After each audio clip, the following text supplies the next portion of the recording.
Gold जिसके prices आसमान छू चुके हैं, क्या वही गोल्ड अब सस्ता होने वाला है? क्या गोल्ड के प्राइजेस वापस से 60,000 70,000 के ऊपर वापस आ जाएंगे? बहुत सारे लोग गोल्ड में इन्वेस्ट करना चाह रहे हैं या फिर ज्वेलरी परचेज करना चाह रहे हैं। वो इन्वेस्टमेंट पर्सपेक्टिव से हो सकता है या फिर शादी के सीजन आ रहे हैं, वो उनके लिए गोल्ड को परचेज करना चाह रहे हैं। और उनका एक क्वेश्चन है कि गोल्ड के प्राइजेस क्या अब गिरने वाले हैं जिससे हम गोल्ड को परचेज कर पाए। आज के इस वीडियो में इस सवाल का जवाब आपको मिलने वाला है। इस वीडियो में हम बात करने वाले हैं कि गोल्ड के ये जो प्राइजेस हैं इतनी तेजी से ऊपर क्यों गए हैं, इसका आपको रीजन यहाँ पे आज इस वीडियो में मिलने वाला है। इसके साथ ही मैं ये भी बताने वाला हूँ कि गोल्ड के प्राइजेस क्या आने वाले टाइम पे गिर सकते हैं, और अगर गोल्ड के प्राइजेस गिरेंगे तो उसके क्या क्या रीजंस होने वाले हैं। तो वीडियो काफी ज्यादा इंटरेस्टिंग होने वाली है, काफी ज्यादा क्लियरिटी मिलने वाली है आपको गोल्ड के ऊपर। तो चैनल पे अगर आप फर्स्ट टाइम आए तो चैनल को सब्सक्राइब जरूर कर लीजिएगा, जिससे आने वाली जितनी भी वीडियोज हैं उनको नोटिफिकेशन आपको मिलते रहे। तो चलिए समझते हैं गोल्ड के प्राइजेस इतनी तेजी से ऊपर क्यों गए हैं। सबसे पहला रीजन आपको देखने को मिलता है गोल्ड के प्राइजेस ऊपर जाने का, वो है ग्लोबल अनसर्टेनिटी।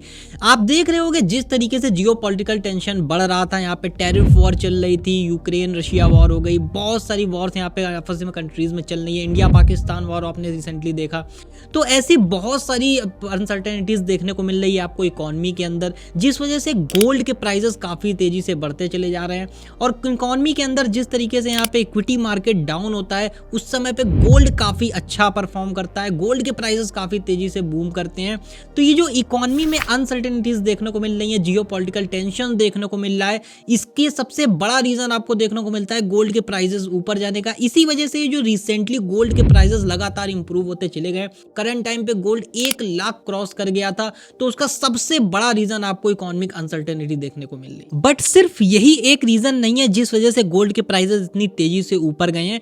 सेकंड सबसे बड़ा रीजन है यहाँ पे सेंट्रल बैंक की बाइंग। देखिए सेंट्रल बैंक लगातार गोल्ड को खरीदता चला जा रहा है सारी कंट्रीज के अंदर, बिकॉज गोल्ड एक काफी अच्छा माना जाता है इन्फ्लेशन को हेज करने के लिए। इसके साथ ही जब भी इकोनॉमिक में अनसर्टेनिटी आती है तो गोल्ड की बाइंग काफी ज्यादा बढ़ जाती है, बिकॉज गोल्ड को एक तरीके से सेफ साइड माना जाता है इन्वेस्टमेंट पर्सपेक्टिव से। इस वजह से सेंट्रल बैंक्स ने भी गोल्ड को काफी ज्यादा बाय करते चले गए हैं, जिस वजह से भी गोल्ड के जो प्राइजेस है वो काफी तेजी से ऊपर चले गए हैं।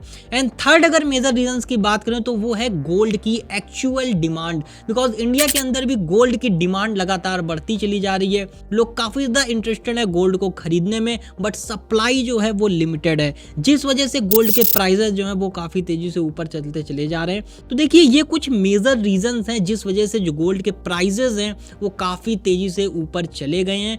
अब हमें ये समझना काफी ज्यादा जरूरी है कि अब तो प्राइसेस ऊपर चले गए हैं, अब अगर आप गोल्ड को खरीदना चाहते हो और आप सोच रहे हो कि गोल्ड क्या क्रैश कर जाएगा या फिर आने वाले टाइम में क्या करंट स्टेटस हो सकता है गोल्ड का, या फिर उसके प्राइसेस किस तरीके से ड्रॉप हो सकते हैं, इसको समझने के लिए हमें यह समझना पड़ेगा कि वो कौन कौन से रीजंस हैं जो गोल्ड के प्राइस को इफेक्ट करते हैं। मैंने अभी आपको कुछ रीजंस बताए हैं जिस वजह से गोल्ड के प्राइसेस ऊपर गए हैं, तो एक बार उन रीजंस को भी हम एक बार अगर एनालाइज कर लें कि वो कौन कौन से रीजंस होंगे जिससे गोल्ड के प्राइसेस डिक्रीज कर सकते हैं, तो हमें एक क्लियरिटी मिल जाएगी कि गोल्ड के प्राइसेस आने वाले टाइम पे क्या होंगे। देखिए गोल्ड के प्राइसेस नीचे जाने का सबसे मेजर रीजन बन सकता है जियोपॉलिटिकल टेंशन। जैसा मैंने आपको पहले बताया कि जियोपॉलिटिकल टेंशन की वजह से गोल्ड के प्राइसेस काफी तेजी से ऊपर चले गए थे। तो अगर इकोनॉमी के अंदर यहाँ पे मार्केट्स के अंदर जियोपॉलिटिकल टेंशन काफी ज्यादा कम हो जाता है, ये जो इतनी वॉर्स हो रही हैं, टैरिफ वॉर्स हो रही हैं, ये अगर कम हो जाती हैं तो गोल्ड के प्राइसेस काफी ज्यादा यहाँ पे डाउन हो सकते हैं। जैसा कि अभी आपने देखा था गोल्ड जो है 1 लाख क्रॉस कर गया था, बट रिसेंटली वो वापस से 95,000 के आसपास आ गया था। ये किस वजह से हुआ था? बिकॉज टैरिफ पे पॉज लग गया, इसके साथ ही इंडिया पाक जो वॉर हो रहा था उसके ऊपर भी पॉज लग गया। तो फ्यूचर में अगर जियोपॉलिटिकल टेंशन और भी कम होता है तो इससे गोल्ड के प्राइसेस और भी ज्यादा डिक्रीज कर सकते हैं, बिकॉज अगर जियोपॉलिटिकल टेंशन कम होगा तो इक्विटी मार्केट काफी ज्यादा बढ़ेगा, और इक्विटी मार्केट जब बढ़ता है तो गोल्ड के प्राइसेस यहाँ पे कम हो जाते हैं।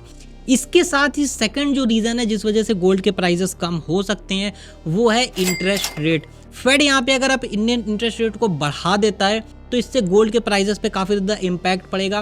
बिकॉज अगर यहाँ पे इंटरेस्ट रेट बढ़ जाएंगे तो लोग यहाँ पे ट्रेजरी बिल्स और यहाँ पे जो गवर्नमेंट बॉन्ड्स हैं उसमें काफ़ी ज़्यादा इंटरेस्टेड हो जाएंगे इन्वेस्ट करने के लिए और गोल्ड से बाहर निकलने लगेंगे। और इसी के साथ अगर सेंट्रल बैंक भी यहाँ पे गोल्ड की सेलिंग स्टार्ट कर देता है, जो कि बहुत ज़्यादा रेयर केस में देखा गया है कि सेंट्रल बैंक गोल्ड की सेलिंग करे, बट अगर सेंट्रल बैंक भी गोल्ड की सेलिंग स्टार्ट कर देता है तो गोल्ड के प्राइस काफ़ी ज़्यादा यहाँ पे गिर सकते हैं, जो कि मैंने पहले ही बताया ये काफ़ी ज़्यादा इम्पॉसिबल सिचुएशन है कि सेंट्रल बैंक काफ़ी ज़्यादा सेलिंग कर दे गोल्ड की।